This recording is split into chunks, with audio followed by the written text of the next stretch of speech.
Maria José Lopez, originaire du Honduras, a intégré le CERFAB il y a 2 ans. Dans son travail, elle revisite une technique inventée à l'époque de l'Art Nouveau par un verrier américain, la méthode Tiffany. Maria, elle consiste en quoi cette technique Tiffany? Ça consiste en fait à faire des volumes.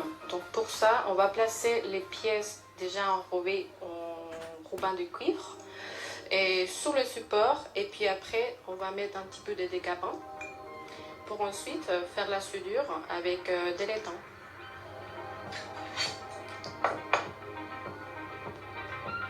Et pourquoi le vitrail? C'est l'option qui est liée à l'architecture aussi, mais sinon tu vois on peut tout faire. Et j'aime bien adapter chaque technique au sujet. Et cette fois, je me suis dit, j'aimerais bien utiliser le miroir. Donc, encore une fois, cette option le permet aussi.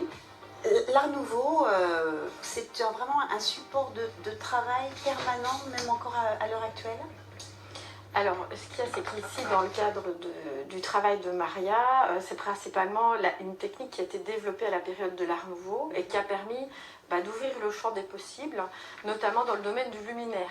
Tout le monde connaît les lampes Tiffany avec ces lampes champignons formées justement de ces morceaux mosaïqués de verre assemblés justement avec cette technique et méthode. Ensuite, je pense que la nature est une source d'inspiration pour les artistes depuis très longtemps, que d'autant plus les préoccupations écologiques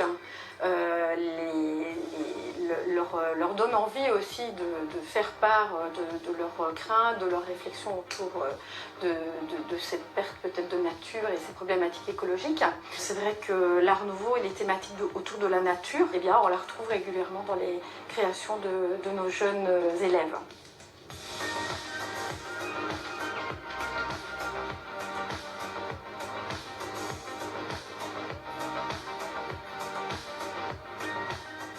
Après l'école, qu'est-ce que tu as envie de faire? Après l'école, je veux quand même continuer à faire la création. Mais je veux aussi travailler en la restauration pour travailler pour conserver les patrimoines et tout ça.